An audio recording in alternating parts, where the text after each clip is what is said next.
हाँ my dear students, आज हम डाटा हैंडलिंग एक्सरसाइज 3.1 का क्वेश्चन नंबर 4 देखेंगे। इसमें भी हमको एवरेज निकालना है और एवरेज को हम 3 फॉर्म में बोलते हैं, एवरेज, मीन या अर्थमेटिक मीन। इन तीनों का मतलब जो है एक ही होता है। कभी हम उसको एवरेज बोल देते हैं तो एवरेज का मतलब भी क्या है कि उसका सम करके जितने नंबरों को सम किया है उससे डिवाइड करना। मीन का मतलब भी क्या होता है, मीन ऑफ स्कोर। इसमें भी अपने को वही करना पड़ता है, इनका सबका सम करके और इसके बाद फिर उसको डिवाइड, जितनों को उसका सम किया उतनों से डिवाइड करना है। यहाँ पे हमको दिया गया है, question is a cricketer scores the following run in 8 innings. Run इस प्रकार हैं 58, 76, 40, 35, 46, 45, 0 and 100। Find the mean score. यहाँ पे हमको उसका मीन स्कोर बताना है। ठीक, अब यहाँ पे देखें टोटल इनिंग कितनी हुई है, 8 इनिंग। तो क्या लिख देंगे, number of innings equals 8। Then mean of score क्या बताना है यहाँ पे हमको, mean of score equals sum of score. जितने भी स्कोर है इन सब का sum upon number of inning, कितनी इनिंग्स का सम है, ये means sum of score upon number of innings. तो अपन इनका सम निकालेंगे, 58 plus 76 plus 40 plus 35 plus 46 plus 45 plus 0 plus 100 divided by 8। इसको हम जब 8 से डिवाइड करेंगे we will get 400 divided by 8। तो यहाँ कितना मिल रहा है हमने को, 50। तस द मीन स्कोर इज़ 50। इसका मतलब क्या है, यहाँ हमने जो देखा है इसका जो मीन स्कोर है वो मीन स्कोर कितना हो गया, 50 हो गया। एक बार और देखिए यहाँ पे क्या क्वेश्चन था हमारे पास, a cricketer scores the following run in 8 innings. 8 innings में क्रिकेटर ने जो रन बनाए हैं वो यहाँ पे दिए हुए हैं। रन 58 से लेकर 100 तक अलग अलग रन बनाए हुए हैं। Find the mean score. यहाँ पे मीन मीन्स क्या है, एवरेज। ठीक है, तो वापस हम इसको अब एक बार और देखते हैं। नंबर ऑफ इनिंग्स कितनी हो गई, 8। मीन ऑफ द स्कोर कितना हो रहा है आपका, equals sum of score upon number of innings. तो यहाँ इसका मतलब हो गया इतना, 58 plus 76 plus 40 plus 35 plus 46 plus 45 plus 0 plus 100 divided by 8। इन सब का जो सम हुआ था वो कितना हुआ, 400।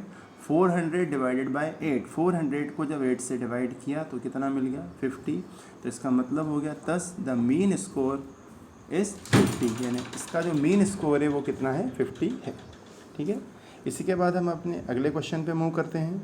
ये भी इसी प्रकार का क्वेश्चन है। Following table shows the point of each player scored in 4 games. क्या दिया यहाँ पे, following table shows the points of each player scored in 4 game. 4 game में हर प्लेयर के कितने पॉइंट आए हैं।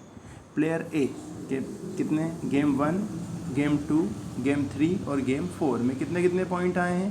प्लेयर ए के गेम 1 में 14, गेम 2 में 16, गेम 3 में 10 और गेम 4 में भी 10। प्लेयर बी के 0, 8, 6 और 4। प्लेयर सी के 8, 11 डिड नॉट प्ले, एक गेम में खेला ही नहीं, और 13। अब यहाँ पे नाउ अब इसके आधार पे, ये जो टेबल है इसके आधार पे कुछ यहाँ क्वेश्चंस दिए हुए हैं। Find the mean to determine as average number of points scored per game. यानी किसका एवरेज निकालना है यहाँ पे, पहले क्वेश्चन के लिए। 5th क्वेश्चन का पहला पार्ट है, find the mean to determine as average number of point scored per game, यानी कितना ए का पर गेम स्कोर है। देन अगला, to find the mean number of points per game for C. ठीक है, सी के mean निकालना है per game. Would you divide the total points by 3 और 4। यहाँ पे एक छोटी सी चीज़ आपसे पूछी हुई है कि सी का जब आप एवरेज निकालेंगे तो सी में यहाँ पे अब गेम दे रखे थे कितने, 4। अब यहाँ पे आपसे क्या पूछा गया है कि सी के लिए आप कितनों से डिवाइड करोगे, 4 से डिवाइड करोगे कि 3 से। तो यहाँ पे एक ही हो गया। 3rd पार्ट में क्या पूछा गया है, B played in all the 4 games, how would you find the mean. B चारों गेमों में खेला है तो उसका मीन कि आप कैसे पता करेंगे, and then who is the best performer, इसमें बेस्ट परफॉर्मर कौन है, मीन्स सबसे अच्छा परफॉर्मेंस किसका है। तो परफॉर्मेंस के लिए अपन हम आगे देखते हैं इसमें क्या बताता है। देखो पहला पार्ट में क्या दिया था अपने को, मीन ऑफ प्लेयर ए का मीन, तो क्या हो जाएगा, सम ऑफ स्कोर्स बाय ए का स्कोर्स का सम कितना होगा, देखो आपको ए के गेम के पॉइंट कितने कितने थे, 14, 16, 10, 10 मिल जाएगा।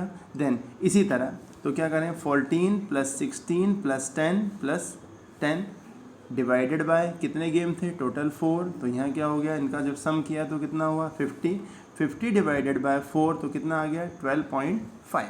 ये हो गया आपका फर्स्ट पार्ट, ठीक है। देन इसके बाद अगले पार्ट पे we should divide the total, यहाँ पे पूछा था सी के लिए, इस सी में के देखो टोटल गेम कितने थे 4, लेकिन सी एक गेम खेला ही नहीं। जब सी एक गेम खेला ही नहीं तो उसका जो एवरेज निकलेगा, उसका जो मीन निकलेगा, उसके लिए हम डिवाइडेड बाय 4 नहीं करेंगे, वहाँ हम कितना करेंगे, उसको divided by 3। We should divide the total points by 3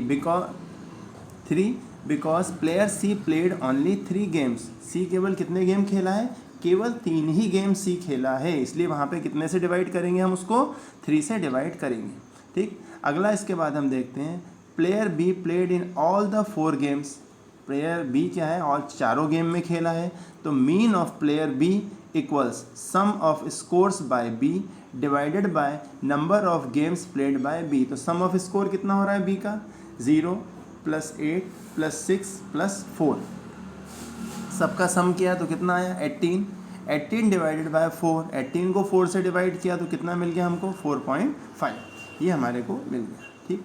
इसी तरह हम आते हैं पार्ट किस पे, 4, पार्ट 4 देखते हैं। तो पार्ट 4 में क्या पूछा है, who is the best performer, सबसे अच्छा परफॉर्मेंस किसका है। तो ये देखते हैं, देखिए ए का परफॉर्मेंस देखा ही था हमने, कितना था ए का परफॉर्मेंस, मीन ऑफ प्लेयर ए कितना 12.5, मीन ऑफ प्लेयर बी कितना है 4.5, और मीन ऑफ प्लेयर सी कितना हो रहा है आपका 10.6। तो किस सबसे अच्छा परफॉर्मेंस किसका है, therefore on comparing the mean, तीनों के मीन को हमने जब कंपेयर किया तो देखिए ए का कितना है 12.5, बी का कितना है 4.5 और सी का कितना है 10.67। तो यहाँ पे इसको देखने से ही हमको समझ में आ रहा है सबसे ज़्यादा वैल्यू किसके पॉइंट की है, 12.5, तो सबसे अच्छा परफॉर्मेंस किसका है, ए का, मीन्स ए का परफॉर्मेंस सबसे अच्छा है। क्लियर। अब ज़रा हम आगे बढ़ते हैं, यहाँ देखते हैं हम क्वेश्चन नंबर 6। क्वेश्चन नंबर 6 में हमको दिखता है the marks out of 100 obtained by a group of student in science test. Science test में एक ग्रुप स्टूडेंट्स का ग्रुप है, उनके 100 में से कितने मार्क्स आए हैं, ये इन्फॉर्मेशन दे रखी है। कितना दिया है, 85, 76, 90, 85, 39, 48, 56, 95, 81 और 75। तो यहाँ पे अपने से पूछा है find the highest and the lowest marks obtained by the student. अब इसको ये जो इन्फॉर्मेशन दे रखी है इसके बेसिस पे हमको देख के ये बताना है कि हाईएस्ट और लोवेस्ट मार्क्स इसके हैं। तो हाईएस्ट और लोवेस्ट, ठीक। नेक्स्ट इसके बाद क्या बताना है, रेंज ऑफ मार्क्स ऑब्टेन, क्या है, रेंज ऑफ मार्क्स ऑब्टेन, ये बताना है। और तीसरी इन्फॉर्मेशन देनी है mean marks obtained by the group. यहाँ पे तीसरी इन्फॉर्मेशन जो देनी है mean marks obtained by the group.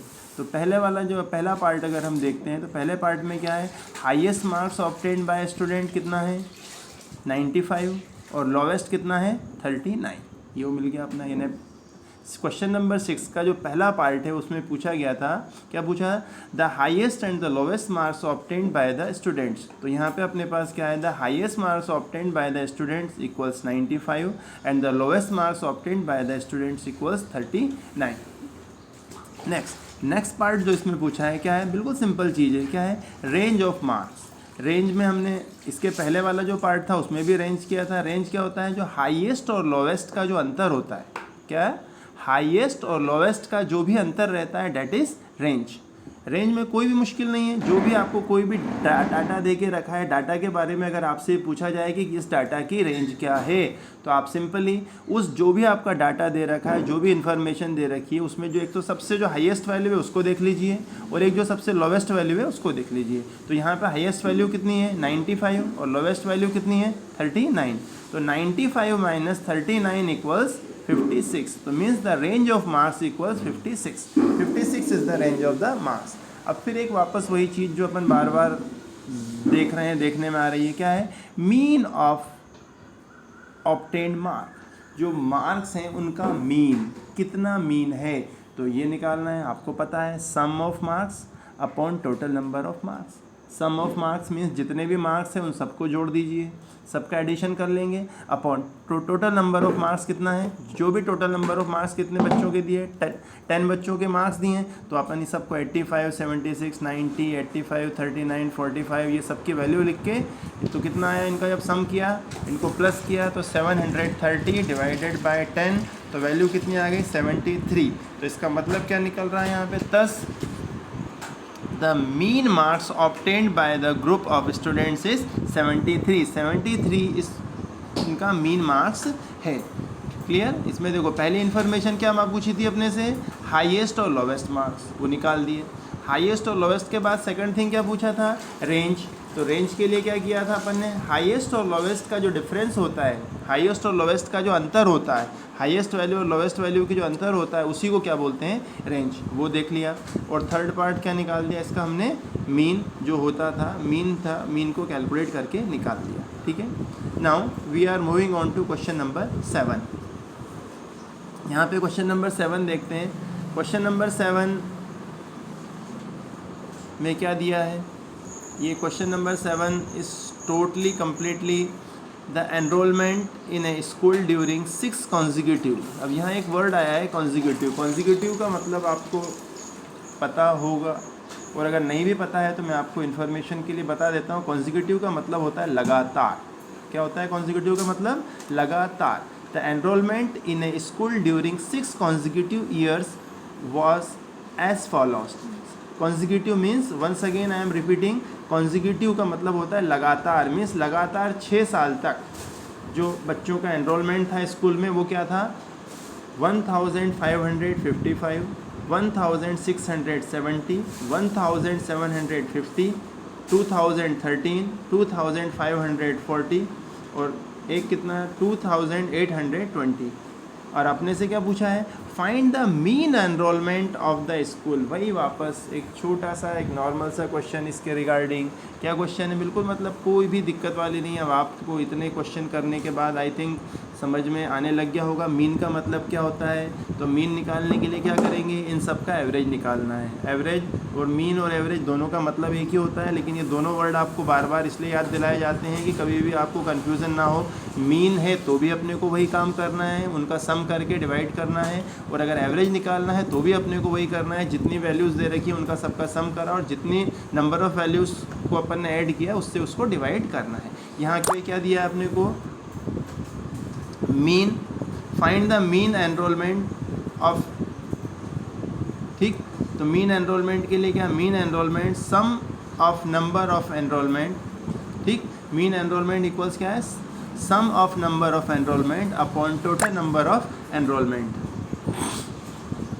Clear. तो यहाँ क्या कितना निकल जाएगा अपना, जो भी वैल्यू दे रखी इन सबको अपन वैल्यू लिख देंगे, 1555, 1670 प्लस 1750 ये बन जाएगा। और इसके जस्ट बाद में जो वैल्यू इन सब का प्लस किया तो कितना जाएगा, 12,348 डिवाइडेड बाय 6। 12,348 को 6 से डिवाइड किया तो वैल्यू क्या आ रही है आपका मीन, 2058। क्या वैल्यू मिल जाएगी अपने को, 2058। Thus the mean enrollment of the school is 2058.